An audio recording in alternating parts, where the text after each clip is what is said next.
नमस्कार, दिल्ली लाइव देख रहे हैं आपके साथ मैं हूं ऋतु। बुलेटिन की शुरुआत करेंगे बड़ी खबर के साथ। दिल्ली से बड़ी खबर, जहां स्कूलों को लेकर सुप्रीम कोर्ट का बड़ा आदेश सामने आया है। खेल के मैदान के बिना कोई भी स्कूल नहीं हो सकता। सुप्रीम कोर्ट ने सीधे तौर पर आदेश दिया है। हरियाणा के स्कूल से जुड़े मामले पर सुप्रीम कोर्ट की टिप्पणी सामने आई है। सुप्रीम कोर्ट ने हाईकोर्ट के आदेश को नामंजूर किया है। स्कूल के पास अतिक्रमण को नियमित करने की अनुमति दी थी। खेल के मैदान के लिए आरक्षित भूमि पर अनाधिकृत कब्जे को वैध करने का निर्देश भी दिया गया। सुप्रीम कोर्ट ने यह सीधे तौर पर कहा है।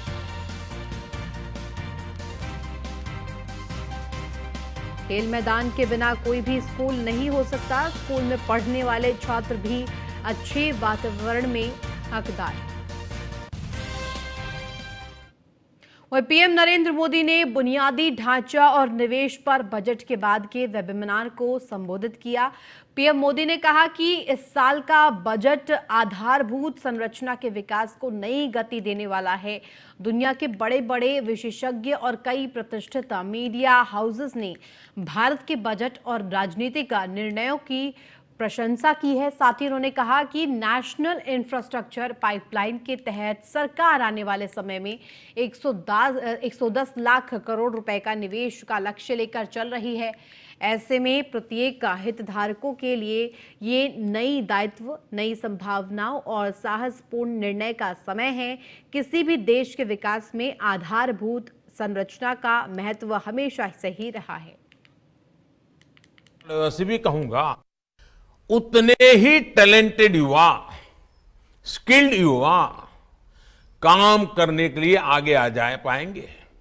इसलिए ही skill development, project management, finance skill, entrepreneurship, ऐसे अनेक विषयों पर भी प्राथमिकता देना, जोर देना उतना ही आवश्यक है।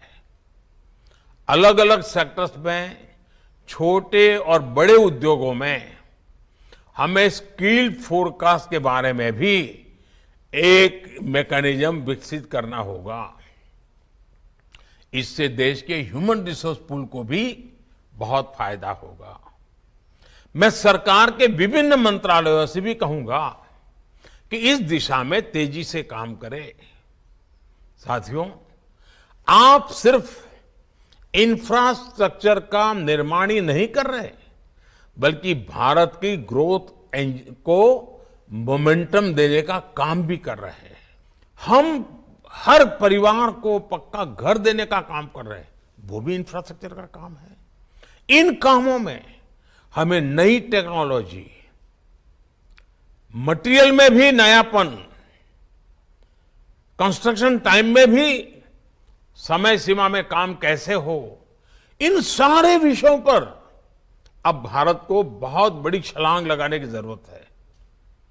और इसलिए ये वेबिनार बहुत ही महत्वपूर्ण है।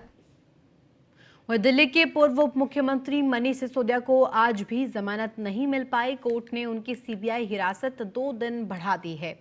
कोर्ट ने कहा कि उनकी जमानत याचिका पर 10 मार्च को फिर से विचार किया जाएगा। वहीं मनीष सिसोदिया ने आज खुद जज से सीबीआई की शिकायत की। उन्होंने खुद जज से कहा कि सीबीआई पूछताछ के नाम पर उन्हें प्रताड़ित कर रही है। वहीं सीबीआई ने सिसोदिया के रिमांड 3 दिन बढ़ाने की मांग की। सीबीआई ने कहा कि सिसोदिया अब भी जांच में सहयोग नहीं कर रहे हैं। उन्हें शराब घोटाले के अन्य आरोपियों से आमना सामना करवाना है।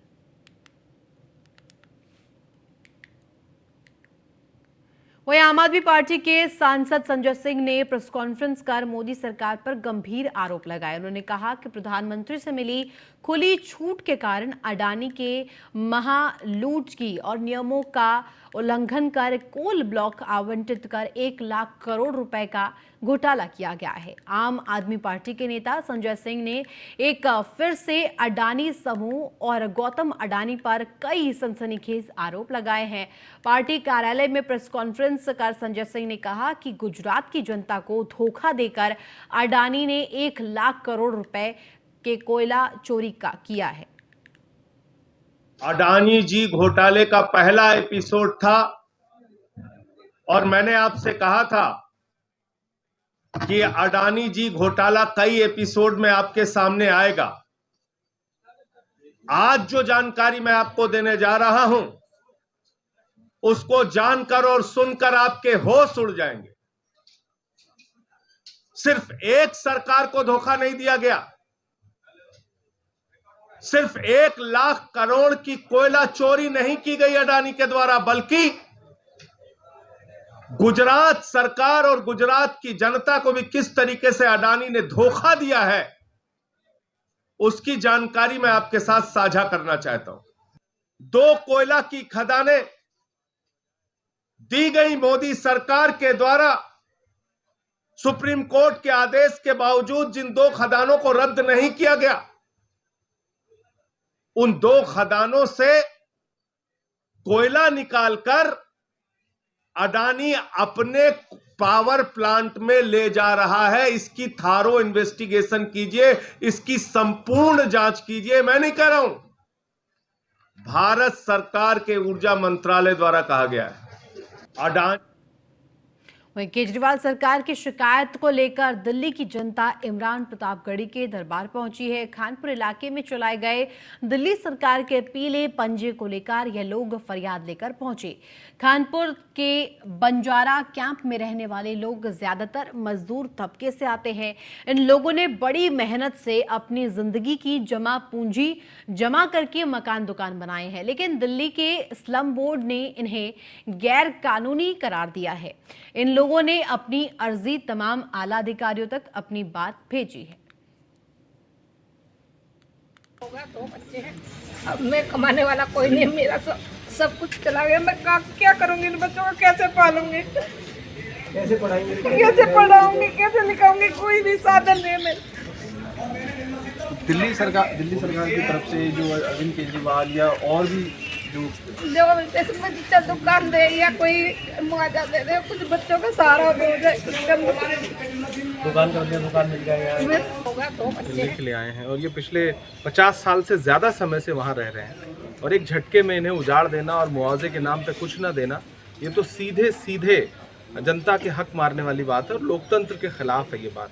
मैं कोशिश करूँगा इसमें कानूनी पहलू जो है उसमें पहले से भी हमारी टीम मदद कर रही थी। अभी मैं वकीलों से बात करने चल रहा हूँ और मैं कोशिश करूंगा कि दिल्ली सरकार के भी जिम्मेदारों से बात हो सके। हालांकि दिल्ली सरकार ने जिस तरह इन लोगों को बेसहारा छोड़ दिया है वोट लेने के बाद, वो बहुत ही शर्मनाक है। उनको हस्तक्षेप करना चाहिए, उनके लोग हैं ये एक तरह से।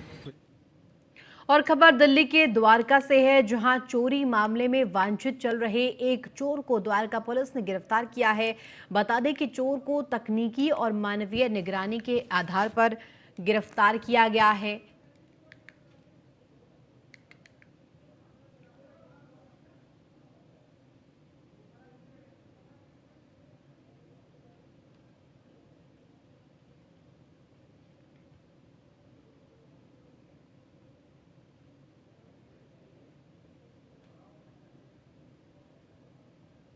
वहीं दिल्ली के खानपुर इलाके में दिल्ली सरकार का पीला पंजा चलता हुआ नजर आया। यहां गरीब मजदूरों के घरों को उजाड़ दिया गया। दिल्ली सरकार के DUSIB डिपार्टमेंट ने कई लोगों के मकान और दुकान को तोड़ दिया।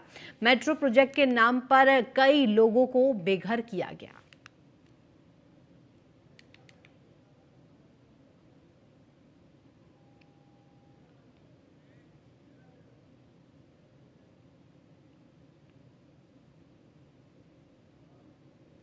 दिल्ली कांग्रेस कमेटी के अध्यक्ष चौधरी अनिल कुमार ने कहा कि राउज एवेन्यू कोर्ट ने शराब घोटाले केस में मनीष सिसोदिया की तीसरी बार जमानत याचिका को आगे बढ़ाने से साफ किया है कि सीबीआई के पास उनके खिलाफ ठोस सबूत है, जिसकी पूछताछ के लिए सीबीआई ने कोर्ट से रिमांड के लिए 3 दिन का समय मांगा है। शराब मंत्री तीसरी बार बेल में फेल साबित हुए। सच्चाई यही है कि शराब में एक महा घोटाला किया और घोटाले करने वाला आज सलाखों के पीछे है। एक लंबी सूची है, सीबीआई बहुत सारे राज है जो उगलवा रही है और मुझे पूर्ण रूप से विश्वास है कांग्रेस पार्टी ने जो अपनी शिकायत में जिन जिन के नाम लिखे थे वो एक एक करके सलाखों के पीछे जा रहे हैं और जाएंगे। देखना यह बहुत आवश्यक है कि कब मुख्यमंत्री जी का नाम उप मुख्यमंत्री सार्वजनिक करते हैं।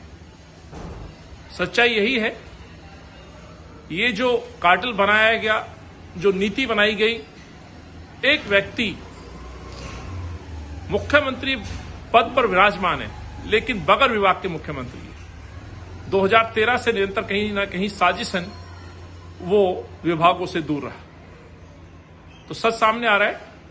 और शराब मंत्री ने दिल्ली को और मुख्यमंत्री अरविंद केजरीवाल ने दिल्ली को एक नया नाम दिया है। वह राजधानी दिल्ली में आए दिन रफ्तार का कहर देखने को मिलता है और इसकी चपेट में कई लोग आ जाते हैं। ऐसी ही घटना खान मार्केट इलाके से आई है, जहां उस वक्त हड़कंप मच गया जब एक डीटीसी बस सुबह पृथ्वीराज रोड इलाके में स्थित ईसाई कब्रिस्तान की दीवार से टकरा गई। बेकाबू डीटीसी की बस कब्रिस्तान की दीवार तोड़ते हुए अंदर घुस गई, जिससे कई कब्रें क्षतिग्रस्त हो गई है। गनीमत ये रही कि उस वक्त दीवार के आसपास या अंदर कब्रिस्तान में कोई मौजूद नहीं था, नहीं तो ये घटना एक बड़े हादसे का रूप भी ले सकती थी। होली के पहले आम आदमी को राहत देते हुए सरकार ने एक बड़ा फैसला लिया है। इस बड़े फैसले में उन्होंने आम आदमी को बहुत बड़ा फैसला लेते हुए सहारा दिया है। सरकार ने अरहर तूर पर इंपोर्ट ड्यूटी को पूरी तरह से खत्म करने का फैसला किया है। अब साबुत तुअर दाल को बाहर से आयात करने पर कोई आयात शुल्क नहीं देना होगा, जिससे दाल सस्ती होगी। सरकार ने अभी तक तुअर दाल पर 10% की इंपोर्ट ड्यूटी लगा रखी थी, इसे अब पूरी तरह से खत्म कर दिया गया है।